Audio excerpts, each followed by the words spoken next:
사랑하는 여러분, 한 주간에도 평안하셨습니까? 오늘은 제36과 백문일답이라는 제목으로 함께 은혜를 나누겠습니다. 여러분 가지고 계시는 구역공과 188페이지를 펴시고 함께 읽어가면서 은혜를 나누겠습니다. 나눌 말씀은 요한복음 8장 1절부터 11절까지 말씀이고 외울 말씀은 요한복음 8장 7절입니다. 함께 읽겠습니다. 그들이 묻기를 마지 아니하는지라. 이에 일어나 이르시되 너희 중에 죄가 없는 자가 먼저 돌로 치라 하시고. 아멘. 읽겠습니다. 예수님께서 성전뜰 안에서 많은 사람들을 가르치실 때에 바리새인과 서기관들이 가늠하다 현장에서 들킨 여인을 끌고 와서 예수님 앞에 세우고 질문을 했습니다. 모세는 율법에 이러한 여자를 돌로 치라 명하였거니와 선생은 어떻게 말하겠나이까? 예수님은 세상에서 죄인이라고 낙인이 찍힌 사람들, 힘이 없어 압제를 받는 사람들, 율법에 의한 착취와 전횡의 피해자였던 대다수의 서민들과 함께 하면서 그들의 소망이 되어 오셨습니다. 그런데 만일 이 질문에 예수님이 여인을 돌로 치라고 대답한다면 많은 사람들이 실망하여 예수님에게서 등을 돌렸을 것입니다. 이렇게 예수님에 향한 관심이 거두어지면 바리새인들과 서기관들은 부담 없이 예수님을 제거할 수 있게 되었을 것입니다. 반대로 예수님께서 돌을 던지지 말고 여인을 용서하라고 말씀하셨다면 레위기 20장 10절의 말씀인 간음한 자는 반드시 돌로 쳐서 죽이라는 율법을 어긴 현행범이 되어 예수님을 합법적으로 처벌할 수 있게 되는 것입니다. 이러한 진퇴양난의 상황 속에서 예수님의 행동은 참으로 기이했습니다. 우선 몸을 굽혀 땅에 손가락으로 무엇인가를 쓰셨습니다. 그런 후에 너희 중에 죄 없는 자가 먼저 돌로 치라라고 말씀하시고 다시 땅에다 무엇인가를 쓰셨습니다. 그러자 놀라운 일이 일어났습니다. 예수님을 사지로 몰아넣은 질문을 던지고 의기양양했던 사람들이 그 자리에서 얼어붙어 버렸고 급기야는 예수님과 여인만을 남겨둔 채 모두 그 자리를 피하고 말았습니다. 예수님의 말씀에서 하나님의 권위가 느껴져서 두려움이 생겼고 양심의 가책을 받아 견딜 수가 없었던 것입니다. 모든 사람들이 다 떠나자 예수님께서는 여자여 너를 고발하던 그들이 어디 있느냐라고 물으셨습니다. 여인이 아무도 없습니다라고 말하자 예수님은 나도 너를 정죄하지 아니한다라고 말씀하셨습니다. 자, 이러한 내용을 바탕으로 우리가 믿고 우리가 사랑하고 우리가 세상을 향해 전해야 할 예수님이 어떤 분인가에 대해서 생각을 해보겠습니다. 자, 주제입니다. 예수님은 어떤 분이실까요? 오늘 전체 내용에 대한 문제 제기입니다. 첫째로 주침에서 함께 읽겠습니다. 자신의 생명을 건 용서와 사랑을 하시는 분이십니다. 당신의 생명을 우리에게 내주신 하나님, 자신의 생명을 건 용서와 사랑을 하시는 분이 바로 우리 주 예수 그리스도이십니다. 예수님은 주저하지 않고 여인을 용서하셨습니다. 용서 동그라미 치시고요. 그런데 이를 두고 예수님이 죄를 가볍게 보시는 분이라고 생각을 해서는 절대로 안 됩니다. 왜냐하면 하나님이신 예수님은 반드시 행한 대로 심판하시는 분이시기도 때문입니다. 심판 동그라미 쳐놨습니다. 나 여호와는 심장을 살피며 폐부를 시험하고 각각 그의 행위와 그의 행실대로 보응하나니. 에레미야서 17장 10절 말씀입니다.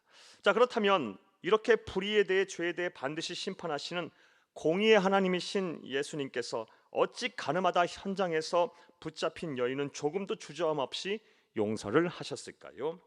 이 말씀은 곧 있을 동그라미 칩니다. 십자가의 대속의 죽음 동그라미 칩니다. 그것과 연관하여 이해해야 합니다. 즉 예수님이 여인을 용서하시면서 나도 너를 정죄하지 아니한다라고 하신 말씀은 주시겠습니다. 며칠 후면 있을 당신의 십자가의 죽음을 생각하시면서 하신 말씀입니다. 다시 말해, 자 이제 가로를 칩니다. 여인아, 네가 범한 죄는 절대 용서할 수 없는 악이란다. 하나님께서도 너 같은 사람은 반드시 돌로 쳐서 죽이라고 했다. 그러나 내가 얼마 후에 너를 위해 대신 돌로 맞고 너의 죄를 대신하여 십자가를 지고 죽을 것이다. 그러니 내 딸아 이제 안심해라. 내가 너를 사랑하여 용서한단다 라고 말씀하신 것입니다. 아까지 가로를 쳐놓고 며칠 후면 있을 당신의 십자가의 죽음을 생각해서 하신 말씀에다가 연결을 시켜놓습니다.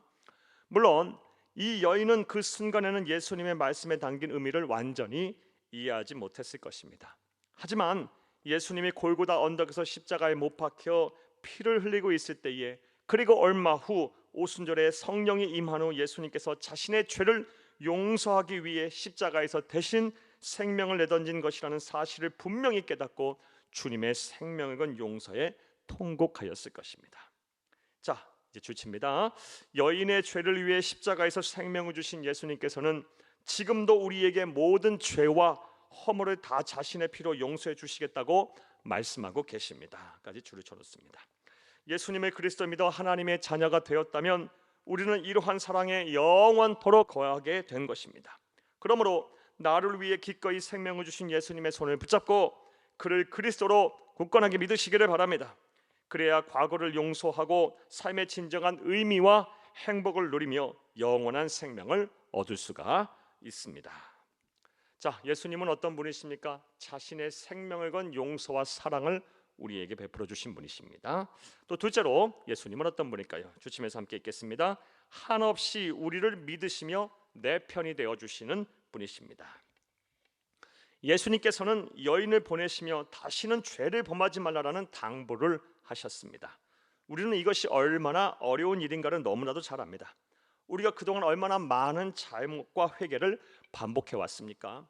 이처럼 우리가 죄지음과 용서를 구하는 것을 반복하는 이유가 무엇일까요? 죄지음 그리고 용서 동그라미 쳐놓습니다. 그 이유는 여러분 주칩니다. 우리의 육체가 죄의 유혹을 단호하게 이길 만큼 거룩하지 못하기 때문입니다. 죄지음과 용서를 반복하는 이유, 우리의 몸과 마음이 그렇게 온전하지 못하기 때문에 그렇습니다. 그래서 죄를 회개하고 용서를 받고 나서도 다시 예전의 모습으로 되돌아가는 것입니다. 본문의 여인도 우리와 다르지 않았을 것입니다. 하지만 예수님께서는 여인을 용서하시고 다시는 죄를 범하지 말라고 당부하시며 그녀를 믿고 돌려보내셨습니다. 자, 이와 같이 여러분 주칩니다. 예수님은 우리의 연약함을 아시고 또 다시 죄로 돌아갈 수 있을 것이라는 것을 알면서도 믿어주시는 분이십니다. 우리를 믿어주시는 분이세요. 그렇다면 어떻게 해야 우리를 향한 예수님의 믿음에 부합하는 삶을 살 수가 있을까요? 한없이 믿어주시는 우리 예수 그리스도의 그 믿음에 부합하는 삶을 살려면 어떻게 해야 할까? 죄가 너희를 주장하지 못하리니 이는 너희가 법 아래 있지 아니하고 은혜 아래에 있습니다. 은혜 동그라미 쳐놓습니다. 그런즉 어찌하리요? 우리가 법 아래 있지 아니하고 은혜 아래 있으니 죄를 지으리요? 그럴 수 없느니라. 로마서 6장 14, 15절 말씀입니다. 성경은 우리가 예수님의 십자가의 은혜를 붙들면 다시 죄 짓는 곳으로 돌아가지 못한다고 합니다. 자, 이제 주치입니다. 나를 용서하기 위해서 하나님의 아들이신 예수님께서 십자가에서 처절하게 죽으셨다는 그 엄청난 사실을 마음에 인정하고 온전히 받아들이는 사람은 죄 짓는 생활로 쉽게 돌아가지 못한다라는 것입니다. 사랑하는 여러분, 예수 그리스도의 십자가의 공로, 나를 향한 십자가의 은혜를 늘 묵상하고 그 믿음 속에 살고 사는 사람은 절대 예전의 삶, 죄 짓는 예전의 삶으로 돌아가지 못할 것입니다. 자, 이제 예수님의 사랑 십자가의 은혜를 꼭 붙잡고 나를 한없이 믿어주시는 예수님의 믿음에 보답하는 삶을 사시기를 바랍니다. 그리하면 세상의 죄와 싸워 이길 것이고 방황하고 실족하는 삶을 살지 않게 될 것입니다. 한없이 나를 믿어주시는 하나님의 마음을 흡족하게 하는 거룩한 백성이 되어 하나님을 기쁘시게 하며 사람에게도 칭찬받는 참된 성도가 반드시 될 것입니다. 사랑하는 여러분, 한국 대학생 선교회 CCC 총재였던 고 김중근 목사님은 백문일답으로 유명하십니다. 백문일답이란 모든 질문에 대한 답은 오직 하나라는 것입니다. 자, 주치입니다. 인생의 행복, 국가와 사회, 정치와 통일, 세계 평화 등 수많은 질문에 목사님이 말씀하신 답은 오직 하나, 예수 그리스도였으며 예수만이 모든 문제의 해결책이 된다는 말씀입니다. 까지 추천했습니다. 그리고 예수만이 모든 문제의 해결책이다 동그라미 쳐놓습니다. 자, 이제 괄호를 합니다. 이제부터 괄호합니다. 오늘 내용에 대한 전체 요약입니다. 이제 나를 위해 자신의 생명을 건 용서와 사랑을 하시는 예수님을 바라보시기 바랍니다. 또한 한없이 나를 믿어주시며 내 편이 되시는 예수님께 여러분의 삶을 맡기시기를 바랍니다. 그리하면 세상이 아무리 악하고 음란해져도 우리는 승리할 수 있게 될 것입니다. 무엇보다 하나님이 주신 아름다운 세상에서 감사와 행복이 넘치는 삶을 살게 될 것입니다.까지 관호해 놓습니다. 내용 요약이었습니다. 할렐루야.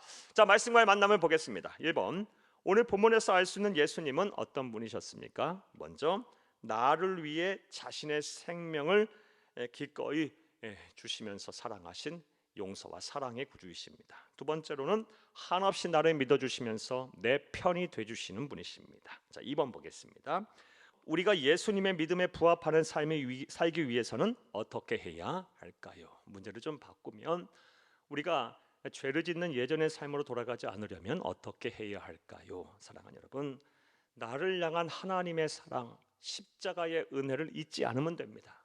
그 십자가의 은혜, 나를 향한 한이 없는 그 예수님의 사랑을 잊지 않는다면, 그 은혜를 늘 묵상하고 산다면 절대 예전의 삶, 죄를 짓는 하나님의 말씀에 불순종하는 그런 삶 살지 않을 것입니다. 이런 은혜와 실천이 여러분 가운데 있기를 간절히 바랍니다. 3번 보겠습니다. 우리가 백문이답의 삶을 살기 위해서 어떻게 해야 할지를 생각해보고 함께 나누어 봅시다. 백문일답, 100가지 질문을 해도 답은 오직 하나다. 오직 예수 그리스도만이 우리의 모든 문제의 해결점이다라는 것입니다. 사랑하는 여러분, 우리가 이런 삶을 살기 위해서라는 오직 예수님만이 우리의 참된 구세주이시며 내 삶의 주관자이시며 내 생명의 주인이시라는 확고부동한 믿음이 있어야 합니다. 오직 예수께만 소망을 두고 살아야 우리 백문이답의 삶을 살 수가 있는 것입니다. 여러분, 하나님의 나라가는 그날까지 평생 예수님에 대한 확신, 예수님에 대한 소망을 잃지 않으시기를 간절히 주의 이름으로 축복합니다. 감사합니다.